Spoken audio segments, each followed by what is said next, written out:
Um, hi everyone. My name is Avihu. I work at Starkware for the last 6 years. And yeah, I don't have my Starkware shirt, but I realized that I anyway have the shirt with the same color palette as Starknet and also Czech Republic, so all is great. And I need we need to get out something that fits to castles, but that's the best I could do today. I'm gonna talk about escape hatch. I think it's becoming relevant again when we move to talk about Appchains. So I'm gonna explain a little bit about what are Appchains, what is the motivations, why do we hear so much about Appchains right now, and then I'm going to talk a little bit about what kind of solutions exist for censorship resistance for Appchains. I will show real quick one example of a solution that works for some use cases, and then I will talk a little bit about what exists and what will most likely happen next. Okay. So what are Appchains? This is my own definition. Yesterday when I spoke with L2Bit guys, it was kind of surprising to them. But for me, an Appchain is a chain that serves one particular application. There is this, if you watch Rick and Morty, so sometimes you use really complex technology to achieve or serve one particular application. So in Appchains, this is what we have in mind. Okay, so can I give you examples for Appchains? Yes, I can. If you go to L2Bit and you are particularly interested in Appchains that are L2s over Ethereum, then you can see a bunch of those. I marked here basically everything that is not a general purpose chain. So you can see that on the website. And I also excluded two chains that I would consider not to be Appchains because they're a bit more general than this. But except that, you can see 14 live chains already as an L2 serving a particular application. And from those, we Starkware run about 9, of which 8 are running on a special purpose platform that is called StarkX. I won't be talking about it today. And one, the newest one, Pardex, somewhere over there, runs already on a general universal platform Starknet, but it's a single application chain. So I include it in the Appchain, and basically what we are talking about, what I'm going to talk about today is how do you do escape hatch for general universal chains such as Starknet. Okay. So why Appchains? Why we hear about it a lot? We hear about all kind of stacks going out. We hear about all kind of applications that are having their own chain. What is their motivation? Well, there are a bunch of reasons. I'm not going to list or go into all of them because this alone is probably going to take me another 10 or 15 minutes. But I can say that there are some clear benefits in terms of performance. Some applications think or believe or actually experienced the need for up to 100% of the network capacity, and they want to be able to utilize, for example, the entire sequencer capacity, the entire, to have a separate storage so that when you as a full node needs to download their data, you don't mix with other applications' data, so some kind of sharding for the poor. And what else? If you know that you have an application of specific type on the network, you can sometimes optimize the way that you process transaction for this application. So you don't need to handle general contracts, but you can say, I only have whatever, this logic contract and ERC20s, so I know what I need to handle, let me optimize if I get this type of transactions. Some applications want to change the way that users are paying fees on the network. Some applications want to have different finality times or are ready to take different trade-offs on the network when it comes to For example, security. They want to work on different data availability mode. They want to change the finality times, etc., etc., etc. Okay, so we understand that Appchain exists. We understand that many teams are motivated to come up with their own Appchain. I didn't show it, but if you go to L2Bit and you click on upcoming projects, then you will see a list of about 15 new projects. Most of them are Appchains. Okay, there was some hidden assumption here, so I'm gonna state it very clear. I don't care about things that are not on top of Ethereum, because I think that for most, and this is already not just a theory, this is a practical assumption. You see that most of the liquidity, most of the fees are being paid for chains that are related to Ethereum. So our assumption is that you are interested in an Appchain that is connected very well to this pool. And in addition, I'm going to focus on validity rollups. And the reasons are listed behind me. It's really interesting conversation to talk about why do we want all this, but in my non-objective opinion, the best-in-class solution for an Appchain is a validity rollup. So this is what I'm going to focus on. Okay, censorship resistance. It's basically the answer to the question, what can user do if they're being censored? It sounds trivial that there will be an answer, but in fact, in many chains in L2 today, the answer is they can't do much. I think and hope that this will change, but that's a not so easy problem. When there is decentralization in place, this problem becomes easier. I'm not claiming that it's out of the box, because there are all kinds of questions. If I'm a new sequencer and I want to participate, what does it impose on me? How much money do I need to bring? Am I being censored by other sequencers? All those are interesting questions, but overall, the state of things is much easier for censorship resistance if there is decentralization. As you may know, L2s today are generally not decentralized, and so many of them has to handle with a centralized sequencer, and then the question becomes a little bit harder, like how do you still enable users the ability to do whatever they want if they're being censored? What else I want to say on this? So censorship resistance, I don't think it's just a theoretical problem in the case of Appchains, because you can imagine that as an application, you have some restrictions. Those can be like regulatory or legal ones, or they can be business reasons. But in all those cases, they might end up censoring users, and the users need some guarantee that their money is safe in those applications. So, and remember, we are talking now only about Appchains that are validity rollups.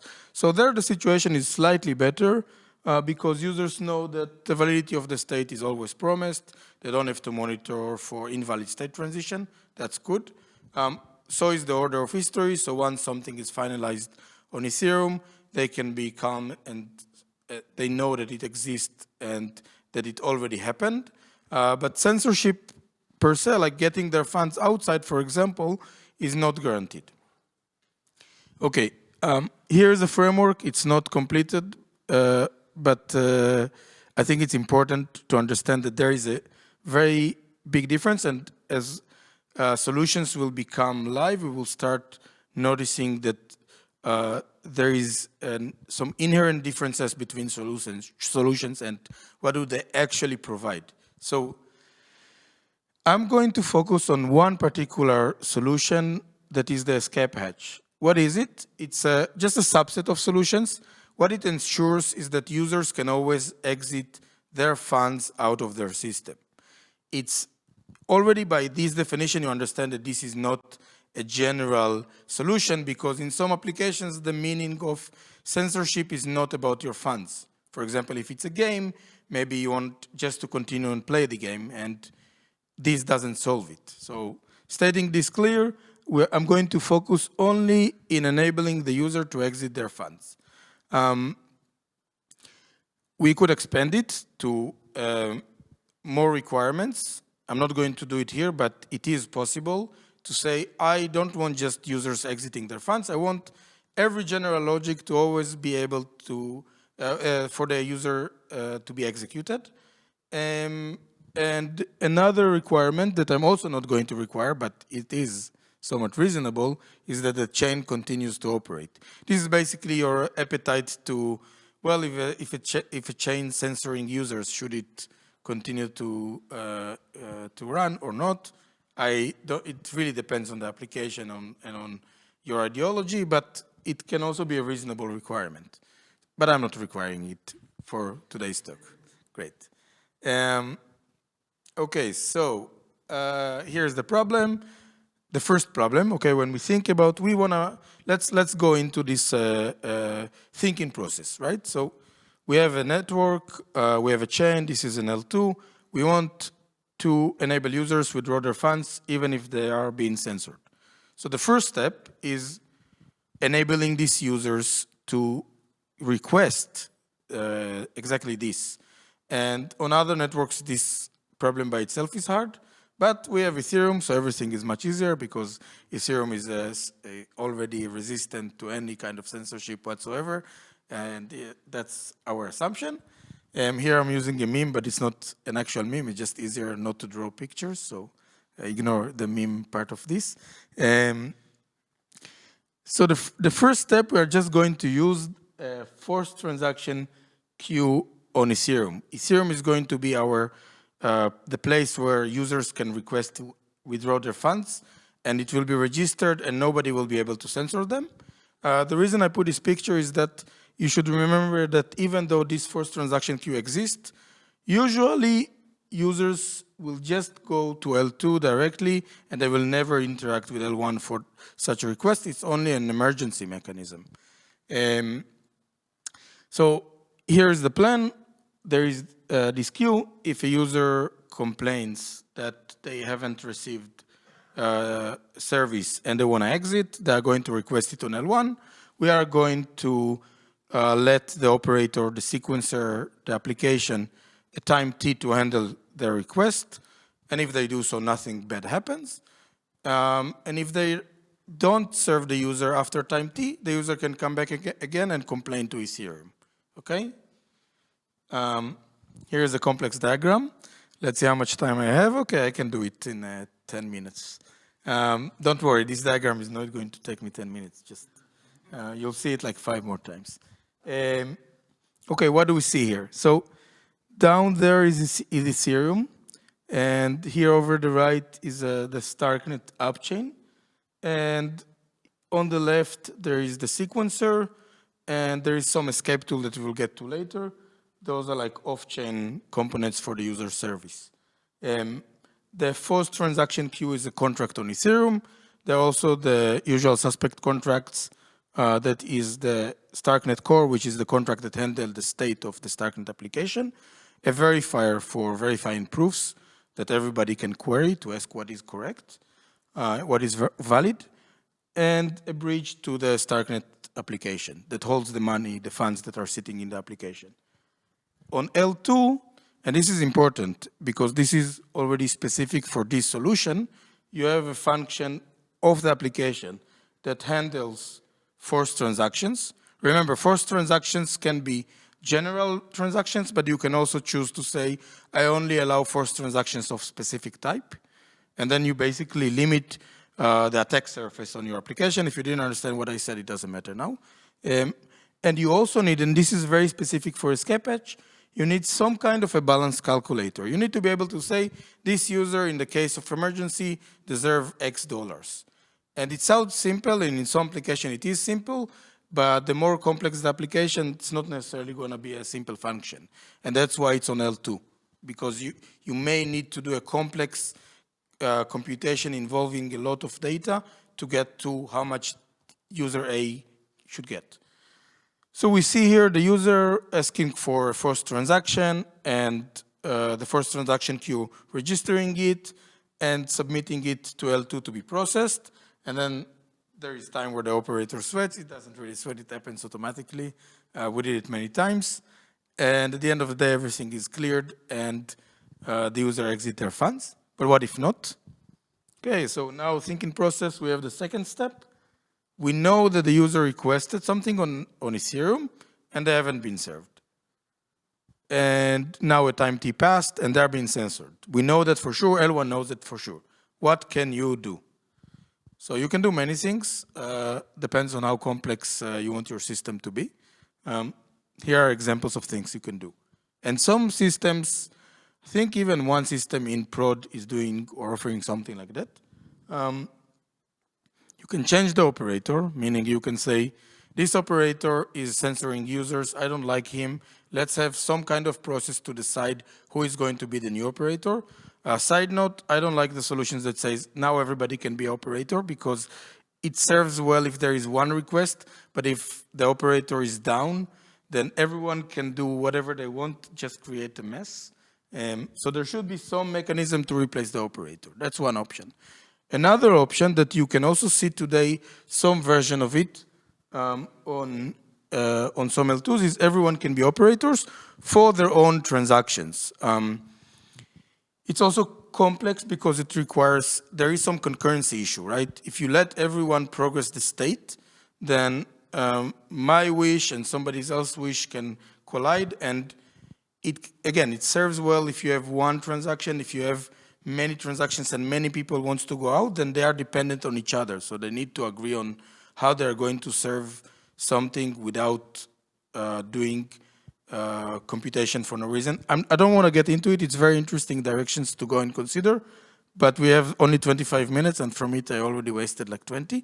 So we are going to take the simplest approach, which is we're just going to freeze the system. So we are assuming nothing about the liveness of the system after this. We are going to freeze the system, remove the concurrency issue, because once the system is frozen, everybody can act on L1, and they don't care, they never change the state of the system. And we are going to move to exit mode only. Okay, so here is exit mode, the system is frozen, this should represent frozen. And here is what the user can do on Starknet.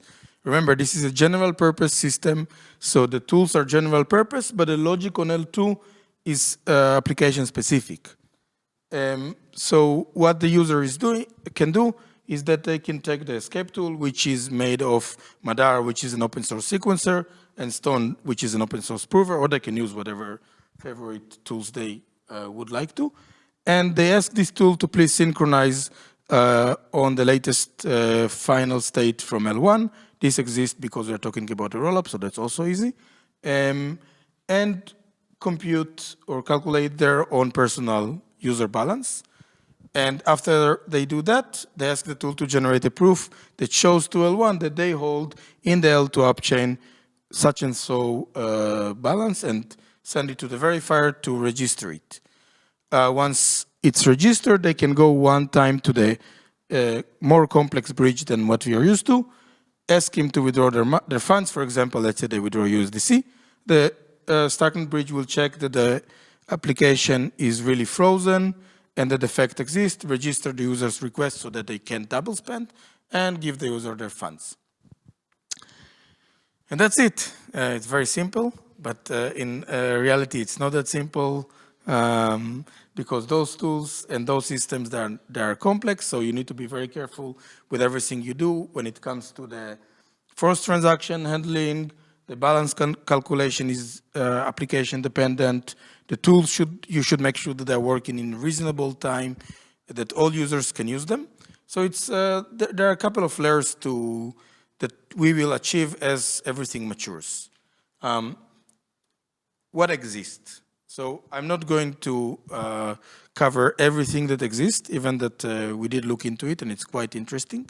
But I do want to mention that for not general purpose platforms such as Starknet, but for specific logic platforms like StarkX, we already have reasonably accessible such tools.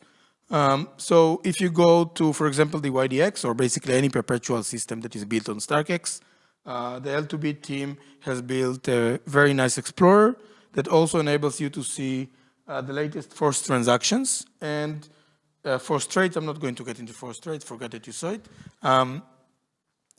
And you can also, there are also demo tools that will, I hope soon will be live, that enables you, in case you already initiated such a request, to finalize the escape and exit using some reasonably nice GUI. So this is already out there, but for specific logic applications. And we, as you remember, want something general. So what is next? I can only talk about what we are going to do next, but I will also mention some others. So we, Starknet, are going to work for the escape hatch general solution for Starknet Appchains, which means that still applications that want Starknet Appchain will need to develop their own forced transaction handling and calculate balance logic, but then they will have all the other tools supporting users that wants to exit in an exit mode. And I know that some other solutions, such as Polygon, they have for their ZK EVM some maybe more general L1 forced transaction mechanism, but I haven't looked at the exact scenario, and I know that it's not live in production just yet. It's also worth mentioning, and you can think about it later. It's it's like homework. But in fact, what I said here on small changes works also on the public network for specific applications that control their own bridge. So as an example, if you are MakerDAO and you want to create a bridge for DAI tokens and you are the canonical bridge of the DAI tokens, then you can apply similar logic that says, let me check if the application is live or frozen on L2, and if it's not live, if it's frozen, then the gate for DAI will basically change behavior and enable exit mode for users. So you can actually build this infrastructure today also on Starknet with some changes, but except Maker that did something that's close to it, I don't think that anybody else did, but it is an interesting direction moving forward. That's it. Thank you very much. Yeah, thank you.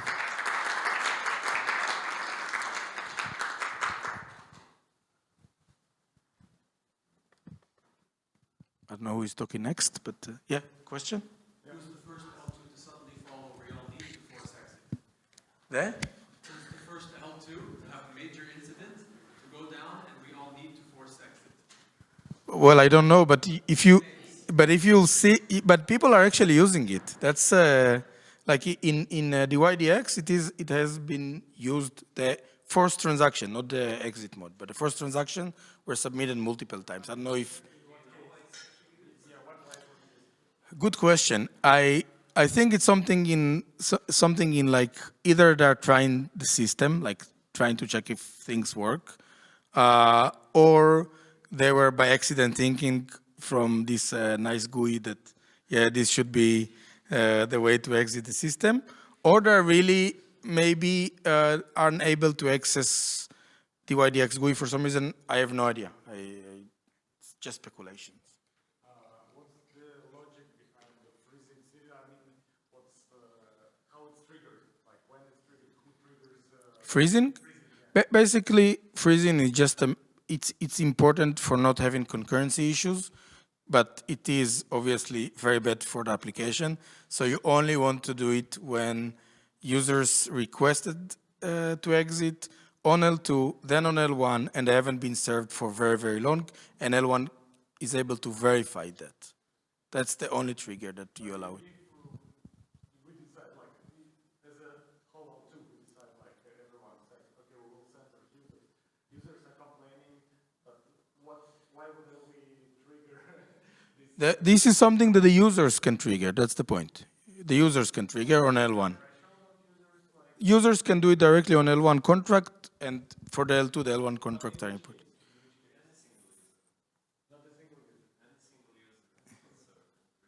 Yeah.